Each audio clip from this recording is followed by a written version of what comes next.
Hello everyone, आप सबका वांगशन bubble में फिर से एक बार बहुत बहुत बहुत स्वागत है। चलिए द हाफ मून थीफ के पार्ट 7 को शुरू करते हैं। ओके, जिनको हाफ मून थीफ की कहानी समझ में नहीं आ रही है उनके लिए मैं एक क्विक रिकैप देती हूँ। ये हमारी कहानी का मेन कैरेक्टर वांग यीबो है, जिसके डैड रेपुटेशन के लालच में अपने बेटे की शादी उससे 10 साल बड़ी लड़की से तय करते हैं। दूसरी तरफ सिटी में द हाफ मून थीफ नाम का चोर है, जो अपने मज़े के लिए चोरियाँ करता है और अगर चोरी करते वक्त उसे कोई देख लेता है तो उस देखने वाले की एक विश वो पूरी करता है। अब आगे हमें स्टोरी में ये देखना है यीबो अपनी सारी परेशानियों से आज़ाद कैसे होता है, साथ ही हाफ मून थीफ के साथ उसका क्या कनेक्शन है, वो अपनी ज़बरदस्ती की शादी से कैसे बचता है, अपने भाई और भाभी की मदद कैसे करता है, साथ ही शाओजन का इस कहानी में क्या रोल है, ये सब हमें वक्त के साथ पता चल जाएगा। अब बढ़ते हैं अपनी कहानी की तरफ। यीबो जल्दी जल्दी रेलवे स्टेशन पर चलते हुए जा रहा था। दोपहर के 3 बज चुके थे। हाईक्वान को अपने दोस्त से बात करते हुए यीबो ने उस दोस्त का नाम सुन लिया था, जो कि ली बोवेन था। यीबो को इस तरह से भागना अच्छा नहीं लग रहा था। उसे ऐसा लग रहा था कि वो बहुत खुदगर्ज बन रहा है, लेकिन हाईक्वान और जोई ने उसे समझाया कि खुद की रक्षा करना खुदगर्जी नहीं कहलाती। यीबो बहुत डरा हुआ था। हाईक्वान के सामने सर झुकाकर वो बोला, भाई, मैं जानता हूँ मैं ये गलत कर रहा हूँ, लेकिन प्लीज़ इस बार मेरी मदद कर दीजिए। हाईक्वान ने तुरंत यीबो को अपने बाहों में भर लिया। आज उसके छोटे भाई को उसकी सबसे ज़्यादा ज़रूरत थी। तीनों ने मिलकर एक प्लान बनाया, जिसके तहत जोई युआन को लाने के लिए किंडरगार्टन चली गई। बाहर के बॉडीगार्ड्स का ध्यान भटकाने के लिए हाईक्वान दरवाजे से बाहर निकला और यीबो पीछे की खिड़की से चुपचाप रेलवे स्टेशन के लिए निकला। यीबो बस रेलवे स्टेशन में दाखिल ही हुआ था, तभी उसे पीछे से आवाज़ आई, तुम्हें कहाँ जाना है यंग मैन? यीबो उस आवाज़ को नज़रअंदाज करके आगे बढ़ने लगा तो पीछे से उसके डैड ने कहा, यीबो, मुझे लगा तुम इससे ज़्यादा स्मार्ट होगे। तुम्हें क्या लगता है मेरा रॉयल बनने का सपना हवा में फुर्र करके तुम इतनी आसानी से गायब हो जाओगे और मैं हाथ पे हाथ धरे बैठा रहूँगा? तुम्हें अंदाज़ा भी है दुनिया के कितने सारे लोग आज तुम्हारी जगह पाने के लिए मरे जा रहे हैं। तुम राजा बनने वाले हो यीबो, समझ में आ रहा है कुछ? ठीक है, फिर उनसे ही कह दीजिए ना कि प्रिंसेस से शादी करें, मेरे पीछे क्यों पड़े हैं? यीबो ने झल्लाकर कहा, मुझे राजा बनने में कोई भी दिलचस्पी नहीं है। मुझे तुम्हें कितनी बार समझाना पड़ेगा यीबो, तुम्हारी मर्जी की मुझे कोई भी परवाह नहीं है। अब चलो मेरे साथ वापस चलो। यीबो चुपचाप ट्रेन की तरफ देख रहा था। अगर ट्रेन के दरवाजे बंद होने से पहले वो उसके अंदर चढ़ जाए तो उसके डैड कुछ नहीं कर सकते, लेकिन शायद उसके डैड ने उसके दिल की बात जान ली थी। यीबो के कुछ हंगामा करने से पहले ही उसके डैड के 2 सिक्योरिटी गार्ड्स ने यीबो को टाइटली पकड़ लिया और उसके डैड की कार में लाकर फेंका। अब उसके दोनों बाजू 2 बॉडीगार्ड्स बैठे थे। उसके डैड का लॉयल कुत्ता फेंगमिंग जिंग गाड़ी चला रहा था। डैड पैसेंजर सीट पर बैठे थे। यीबो के कानों के नीचे अभी भी उसके डैड के थप्पड़ की आवाज़ गूंज रही थी। अब यहाँ से निकलने का कोई रास्ता नहीं था। यीबो ने अपनी आंखें बंद कर ली, लेकिन किसी के चिल्लाने से उसने अपनी आंखें खोली। उसके सामने जोई थी। एक औरत रोते बिलखते युआन को उठाकर ले जा रही थी। जोई उसके हाथ पैर पड़ते हुए रोते हुए ज़ोर ज़ोर से चिल्लाकर कह रही थी कि वो अपने बच्चे से बहुत प्यार करती है, उसे कुछ भी तकलीफ नहीं देती। लेकिन उस औरत के कानों पर जू तक नहीं रेंग रही थी। वो वैसे ही युआन को लेकर जा रही थी। जब यीबो ने ये सब देखा, ये सब उसकी समझ के परे था। वो बहुत ज़्यादा शॉक हो चुका था। उसने कभी नहीं सोचा था उसके डैड इतना भी नीचे गिर सकते हैं। उसकी अकल तुरंत ठिकाने आ गई। यीबो गिड़गिड़ाता हुआ अपने फादर से बोला, डैड, आप यही चाहते हो ना कि मेरी राजकुमारी से शादी करूं? मैं तैयार हूं, लेकिन युआन को छोड़ दीजिए। नहीं, तुमने मेरी बात नहीं मानी। इसकी सज़ा तो तुम्हें मिलनी चाहिए, है ना? जेम्स हुआंग ने कहा तो यीबो ने चिल्लाकर कहा, अगर आप सज़ा देना चाहते हैं तो मुझे दीजिए, उसे छोड़ दीजिए। आप चाहते हो ना मैं लुफे से शादी करूं? ठीक है, मैं करूंगा, लेकिन प्लीज़ युआन को वापस दे दीजिए। मैं आपसे भीख मांगता हूँ डैड, मैं राजा बनूंगा, साथ में आपको भी रॉयल बनाऊंगा। वेल, तुमने तो बड़ी जल्दी अपना मन बदल लिया, जेम्स हुआंग ने कहा। तो यीबो लगभग रोती हुई आवाज़ में बोला, ठीक है, मैं उससे शादी करूंगा, बस आप भाई और उसकी ज़िंदगी से दूर चले जाइए। यीबो के उत्तर से खुश होकर जेम्स हुआंग ने हाँ में सिर हिलाया। उसे देखते ही सामने वाली औरत ने युआन को नीचे छोड़ दिया और जोई ने जाकर युआन को कसकर गले लगा लिया। जोई और युआन बेहाल होकर रो रहे थे, लेकिन वो औरत बस यीबो के फादर की तरफ बो करके चली गई। अभी वो उस कार में छुपने की कोशिश करने लगा, लेकिन जोई ने पहले ही उस कार, जेम्स वांग और ईबो को देख लिया था। जोई का दिल रखने के लिए ईबो ज़बरदस्ती मुस्कुराया, जिसे देखकर जोई और भी ज़ोर से रोने लगी। ईबो के डैड के कहने पर अब कार आगे चलने लगी। जोई और युआन दोनों ईबो की आंखों से ओझल हो गए। ईबो अपने डैड पर चिल्लाया, डैड, मैं मान गया हूँ ना शादी के लिए, अब तो जोई और युआन को छोड़ दीजिए। ठीक है, मैं उन्हें छोड़ दूंगा, लेकिन तुम्हारी ताजपोशी के बाद, जेम्स वांग ने कहा। अब ईबो के पास बिल्कुल भी ताकत नहीं बची थी अपने फादर के साथ लड़ाई करने की, इसलिए वो चुपचाप कार में बैठ गया। उसने देखा कि उसका घर कब का पीछे जा चुका है। उसने अपने डैड से पूछा, डैड, हम कहाँ जा रहे हैं? तो जेम्स वांग ने कहा, 10 दिनों बाद तुम्हारी प्रेस कॉन्फ्रेंस है, तब तक तुम कहीं और रहोगे। ये बहुत सुरक्षित जगह है, यहाँ से तुम बिल्कुल भी भाग नहीं पाओगे, चिंता मत करो। और हाँ, तुम्हारे मनोरंजन के लिए मैंने अच्छी खासी व्यवस्था कर रखी है। जेम्स वांग ने पीछे के एक बैग की तरफ इशारा करते हुए कहा, इसमें म्यांमार के राष्ट्रीय शिष्टाचार की किताबें रखी हुई हैं। तुम्हें अगले 10 दिनों तक इन्हें रट लेना है। मैं नहीं चाहता कि प्रेस या फिर म्यांमार की राजकुमारी के सामने तुम एक मजाक बनकर रह जाओ। ट्रस्ट मी, अगले 10 दिनों तक उस जगह पर तुम बिल्कुल भी बोर नहीं होगे। ऐसी कौन सी सेफ जगह है? ईबो मुंह बनाते हुए बोला। तो जेम्स वांग ने कहा, जेल। ईबो को अपने कानों पर यकीन तो नहीं हो रहा था, लेकिन जेम्स वांग को देखकर ऐसा लग नहीं रहा था कि वो मजाक कर रहे हैं। दूसरी तरफ चाइना के एक लोकल जेल में ऑफिसर वांग जोचेंग चिल्लाकर कैदी नंबर 666 को बुलाते हैं, तो वो कैदी मुंह बनाता हुआ कहता है, आप उनका एक नाम भी है ऑफिसर। तब वो ऑफिसर बड़ी ही सख्त आवाज़ में कहता है, जब तक तुम यहाँ हो तुम्हारा नाम 666 ही है। अगर तुम्हें अपने नाम से इतना ही प्यार है तो उस विक्टिम के साथ बात करो, अपना झगड़ा सुलझाओ और घर चले जाओ। कौन विक्टिम? उसी ने पहले अपन को मारा था। अपन उससे बात नहीं करने वाला। पहले तुम उसको इधर लाके बिठाओ, क्योंकि विक्टिम मैं हूँ। शाहजहां चिल्लाया, लेकिन ऑफिसर ने उसकी बात नहीं सुनी। देखो, मुझे कोई परवाह नहीं है। तुम्हारे पास बस 10 मिनट है। 10 मिनट के बाद तुम्हें अपने सेल में वापस जाना है, ऑफिसर ने कहा। तो शाहजहां ने शौक भरे एक्सप्रेशन के साथ कहा, बस 10 मिनट? ये तो बहुत ही कम है भिड़ू। इस पर ऑफिसर ने उसकी तरफ घूर कर देखा। फिर से अगर मुझे भिड़ू बोला ना तो मैं 2 हफ्ते के लिए तुम्हारे फ़ोन कॉल्स बंद कर दूंगा, ऑफिसर ने शाहजहां को धमकी दी। ठीक है, इस तरह आंखें बड़ी बड़ी करके घूरने की क्या ज़रूरत है? वैसे तुम आप उनको 10 मिनट से थोड़ा सा तो ज़्यादा समय दे सकता है ना। शाहजहां मांडवली करने की कोशिश करने लगा। तो ऑफिसर ने कहा, कोई स्पेशल ट्रीटमेंट नहीं मिलेगी, चुपचाप जाओ और फ़ोन कॉल करो। पर अपन अपने सेल में अकेला रहता है, तेरे को पता भी है अपन को कितना बोर होता है। अपन को थोड़ा सा तो ज़्यादा टाइम मिलना चाहिए। दिन भर तुम्हारी बकबक सुन के मेरे कान वैसे ही पक जाते हैं। अभी तुम्हें कॉल करना है या तुम्हें वापस सेल में भेज दूँ? ऑफिसर ने कहा।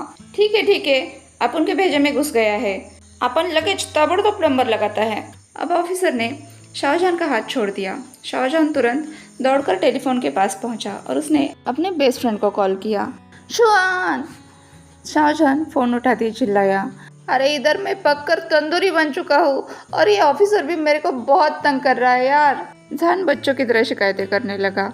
इधर ऑफिसर जोचेंग फिर से एक बार उसे घूर कर देखने लगा, लेकिन तुरंत उसे किसी का कॉल आ गया, जिससे उसका ध्यान जान पर से हट गया। तुम्हें यकीन है ना कि वो तुम नहीं हो जो ऑफिसर को तंग कर रहा है? हाओशान उसकी टांग खींचते हुए बोला। अपन ने किधर तंग किया उसको? अपन तो खाली बात करने के लिए किसी को मांगता है। ऐसे तो मैं इधर पक कर मुर्गा बन जाऊंगा, पता है? जहान की बात सुनकर हाओशान बहुत ज़ोर से हंसने लगा। उसने कहा, अगर तुम इतना ही पक रहे हो तो उस विक्टिम के साथ बात करके छूट जाओ ना। अरे मैं क्यों उससे बात करूं? उसने पहले मेरे को मारा था और ऊपर से वो बात क्या कर रहा है कि मैं उसको पैसे दूं? क्यों दूं? मेरे को मारने के लिए बात करता है साला, शाहजहां ने सख्त आवाज़ में कहा। तो हाओशान ने चकल करते हुए कहा, ये भी तुम्हारी गलती है। अरे अपन की कैसे गलती हुई? क्या उस लड़की के सिर पर लिखा था कि उसका बॉयफ्रेंड है? और ऊपर से वो मेरे पे गर्मी दिखा रहा है। उसको पता भी है उसकी बंदी मेरे पे चढ़ रही थी, शाहजहां ने कहा। इस पर हाओशान ने तो कोई जवाब नहीं दिया, लेकिन जहान को बैकग्राउंड में पुलिस के सायरन की आवाज़ सुनाई दी। तो जहान ने चिल्लाकर कहा, किधर है बे तो अभी? मैं तो घर पर हूँ, हाओशान ने कहा। अबे येड़ा समझाए क्या साले? तेरे पीछे से पुलिस के सायरन की आवाज़ आ रही है। कहीं तो पुलिस स्टेशन में तो नहीं है? इस पर जान को कोई जवाब नहीं मिला तो वो जोर से हंसने लगा। तुम उस अफसर के पीछे पड़े हो जिसने मुझे जेल भेजा? क्या तुम उस पर नजर रख रहे हो? शाहजहां ने पूछा। तो हाउशान ने कहा, नहीं, मैं उस पर नजर नहीं रख रहा हूँ, मैं तो बस ये देख रहा हूँ कि वो कर क्या रहा है। इसी को तो नजर रखना कहते हैं साले। जिस तरह से पिछले 2 दिनों से तुम उसके आगे पीछे दुम हिलाकर घूम रहे हो, अपन को तो पक्का यकीन हो गया है इस बार तेरा दिल उस अफसर पे आया है। असल में 2 दिन पहले जब शाहजहां रात के 12:30 बजे रास्ते पर यूं ही घूम रहा था, तब उसे ये लड़की दिखी थी। उसके पास जाकर जान फ्लर्ट करने लगा। उसने उससे कहा, एक्सक्यूज़ मी मिस, क्या आप मुझे पिंक पैंथर क्लब का रास्ता बता सकती हैं? मैं इस जगह के हर कोने में ढूंढ चुका हूँ, लेकिन मुझे वो क्लब मिला ही नहीं। उस लड़की ने मुस्कुराकर जान को एड्रेस बता दिया तो जान ने जेंटलमैन की तरह उसके सामने झुककर उसके हाथ को चूमा। उस लड़की को भी जान अच्छा लगने लगा तो दोनों वहीं पर शुरू हो गए। जहान ने उसे दीवार पर पुश किया और उस लड़की ने जहान के कमर पर अपने पैर कस लिए। तभी पीछे से एक लड़की की आवाज़ आई, ए, तुम मेरी गर्लफ्रेंड के साथ क्या कर रहे हो? अब उस लड़की ने जहान को धक्का देकर खुद से दूर कर दिया और उसके बॉयफ्रेंड ने जहान के मुंह पर एक पंच मारा। अब जहान ने भी उस बंदे को शिद्दत से धोया। तभी वहाँ पर पुलिस आ गई। ऑफिसर सोंगजियान ने जब दोनों को अलग किया तो उस लड़के ने चिल्लाते हुए कहा, ऑफिसर, इसे अरेस्ट कर लीजिए, इसने मेरी गर्लफ्रेंड को गलत तरीके से छुआ, साथ ही मुझे भी मारा। जहान की आंखें बड़ी बड़ी हो गई। उसने कहा, हे, तूने अपुन को मारा था, अपुन तो खाली खुद को बचा रहा था। तो ऑफिसर सोंगजियांग चिढ़कर बोले, तो फिर इसका चेहरा पंचिंग बैग की तरह क्यों लग रहा है? तभी ऑफिसर सोंगजियांग के पास दूसरे पुलिस वाले ने आकर कहा कि वो हाफ मून थीफ को पकड़ने में नाकामयाब रहे। वो फिर से एक बार भाग गया। अब तो जियांग का गुस्सा 7वें आसमान पर था। वो तुरंत खींचकर जान को पुलिस स्टेशन ले गया। अब वो लड़की अपने बॉयफ्रेंड के जख्मों पर हाथ फिराते हुए बोल रही थी, डार्लिंग, क्या तुम्हें दर्द हो रहा है? तब जान ने आंखें रोल करते हुए कहा, क्या वो बच्चा है? अब वो लड़की जान के साथ झगड़ा करने लगी कि उसने उसके बॉयफ्रेंड को क्यों मारा। जान चाहे कितना भी चिल्लाए कि उसने उस लड़की को नहीं छेड़ा था, वो लड़की खुद से आगे आई थी, लेकिन किसी ने भी उसकी बात नहीं सुनी।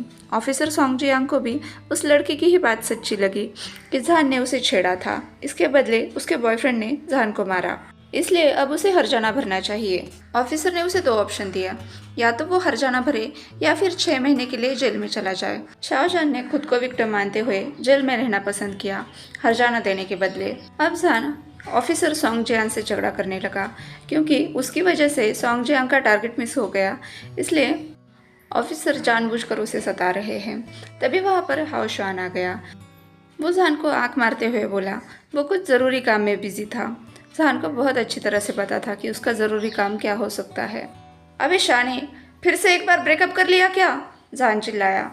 अरे यार, मैं भी क्या करता, हर वक्त तो उसे गले में लटका कर नहीं घूम सकता ना। मेरी छोड़ो, तुम अपनी बताओ, ऐसी लड़की के क्यों पीछे पड़े थे जिसका पहले से ही एक बॉयफ्रेंड है? अरे यार, मेरे को क्या पता कि उसका पहले से एक बॉयफ्रेंड है। वैसे तो मुझे किस करते वक्त वो कितनी ज़्यादा एक्साइटेड हो चुकी थी। जहान ने कहा तो उसके गाल पर एक ज़ोरदार चाटा पड़ा। जहान ने अपने गाल को झेलाते हुए ऊपर देखा तो वहाँ पर वही लड़की खड़ी थी। वो उसे गालियाँ देने लगी। उसका बॉयफ्रेंड भी तैश में आकर जहान को मारने के लिए दौड़ा। अब जहान ऑफिसर सॉन्ग की तरफ मुड़कर बोला, देखा ऑफिसर, इसने पहले मुझे मारा, आपको इससे सवाल पूछने चाहिए। ऑफिसर सॉन्ग ने आंखें रोल की। उस कपल को अगले रूम में बैठने के लिए कहा। अब ऑफिसर सॉन्ग फिर से एक बार जहान की तरफ मुड़कर देखने लगा। जहान ने मासूम सा चेहरा बनाकर पूछा, क्या? फिर वो हाओशुआन की तरफ मुड़कर बोला, हाओशुआन, लगता है ऑफिसर सॉन्ग मेरे प्यार में पड़ गए हैं। सोंगजियांग अब जहान को घूर कर देखने लगा और हाओशुआन जोर जोर से हंसने लगा। सोंगजियांग ने कहा, ज़्यादा उड़ो मत, तुम्हारा फ्रेंड तुमसे भी ज़्यादा हैंडसम है। अब चुपचाप बैठो और मुझे मेरा काम करने दो, ऑफिसर सोंगजियांग ने कहा। उसकी नज़रें अभी भी कंप्यूटर स्क्रीन पर थी, लेकिन इधर हाओशुआन के दिल में तो आग लग चुकी थी। उसने कहा, शुक्रिया ऑफिसर, मेरी तारीफ करने के लिए। मेरे ख्याल से आप भी कुछ कम खूबसूरत नहीं हैं। अब जहान को यह सब देखकर बहुत मज़ा आ रहा था क्योंकि हाओशुआन अपने असली रंग में आ चुका था। सोंगजियांग ने उसे भी चुप बैठने के लिए कहा और कहा कि उसके काम में दखल न दे। तो हाओशुआन ने कहा, ऑफिसर, आपने मेरी तारीफ़ की, मुझे बहुत अच्छा लगा। कैसा रहेगा अगर हम इस वीकेंड कहीं बाहर मिले, एक हाथ ड्रिंक ले साथ में। क्यों? सॉन्ग जियांग का सवाल आया। हाओ शाह ने बड़े ही सेडक्टिव अंदाज में कहा, वैसे आप इतना स्ट्रेसफुल जॉब करते हो, कैसा रहेगा अगर मैं आपका स्ट्रेस कम कर दूँ? हम साथ में घूमेंगे फिरेंगे, आपको अच्छा लगेगा। वैसे भी आजकल मैं सिंगल हूँ। तो ऑफिसर सॉन्ग जियांग ने कहा, क्यों? मुझे मर्दों में कोई इंटरेस्ट नहीं है, वैसे भी तुम मेरे टाइप के नहीं हो, इसलिए दफ़ा हो जाओ। आउच ऑफिसर, आपने तो सीधा सीधा मेरे दिल पे वार कर दिया। ऐसे दिल तोड़ने से पहले एक बार मुझे एक चांस तो देकर देखिए, मैं आपका बहुत अच्छे से ख्याल रखूँगा। सॉन्ग जियांग ने हाओ शान को पूरी तरह से इग्नोर कर दिया। उसने जान पर ध्यान देते हुए कहा, तुम्हारी ये सज़ा है कि या तो तुम इस आदमी से माफ़ी मांगो, उसके पूरे मेडिकल एक्सपेंसेस का खर्चा उठाओ, साथ ही तुम्हारी वजह से जो इसको परेशानी हुई है उसके लिए भी तुम्हें इसे पे करना पड़ेगा, वरना तुम्हें 6 महीने की जेल में रहने की सज़ा मिलती है। इस पर जान चिल्लाया, क्या आप सच बोल रहे हैं?